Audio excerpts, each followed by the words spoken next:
തദ്ദേശ തെരഞ്ഞെടുപ്പിന്റെ സ്ഥാനാർത്ഥി പ്രഖ്യാപനത്തിലേക്ക് കടന്നതോടെ എറണാകുളത്ത് LDFിലും UDFിലും പാളയത്തിൽപ്പെട. UDFിന്റെ ആദ്യ സ്ഥാനാർത്ഥി പട്ടിക പുറത്തുവന്നതോടെ 3 പേർ പാർട്ടിയിൽ നിന്ന് രാജിവെച്ചു.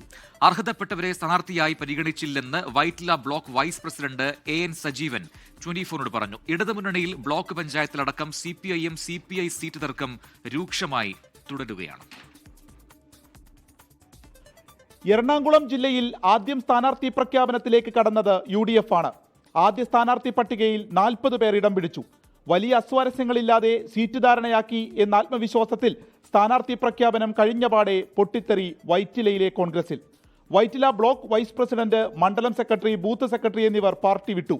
2 വട്ടം പരാജയപ്പെട്ടയാൾക്ക് തന്നെ വീണ്ടും സീറ്റ് നൽകിയെന്നും ഗ്രൂപ്പ് നേതാക്കളുടെ പിടിവാശി പരാജയം ചോദിച്ചു വാങ്ങുകയാണെന്നും block vice president AN Sajeevan 24നോട്. ഈ ഡിവിഷനിൽ പലതവണയും മത്സരിച്ച് തോറ്റ ആളെ വീണ്ടും സ്ഥാനാർത്ഥിയാക്കിയതിൻ്റെ പ്രതിഷേധം. ഈ 2 MLA പിടിവാശിയാണ്. K Babu MLA, Uma Thomas MLA. അവരുടെ പിടിവാശിയാണ് ഇങ്ങനെ ഇത് കൊടുത്തത് എന്നാണ് ഞാൻ മനസ്സിലാക്കുന്നത്.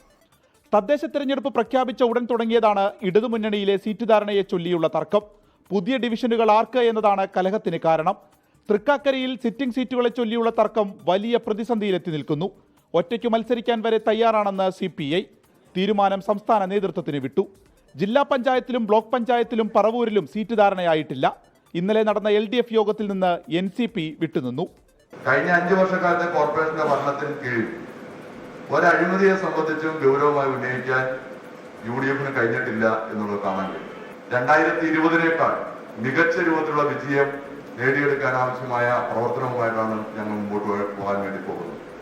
അനുനയ ശ്രമങ്ങൾ തകൃതിയായി ഇപ്പോഴും നടക്കുന്നു. അതുകൊണ്ട് തന്നെ ആദ്യഘട്ടത്തിൽ 70 സീറ്റുകളിലേക്കുള്ള സ്ഥാനാർത്ഥി പട്ടികയാണ് LDF പ്രഖ്യാപിച്ചിരിക്കുന്നത്. 24 കൊച്ചി. ലോകത്തെവിടെയായാലും ഏത് സമയത്തും 24 വാർത്തകളും ഓഗ്മെന്റഡ് റിയാലിറ്റി പാക്കേജുകളും എക്സ്പ്ലെയിനറുകളും വിശദമായി കാണാൻ ഞങ്ങളുടെ YouTube ചാനൽ നിങ്ങൾക്ക് സബ്സ്ക്രൈബ് ചെയ്യാം.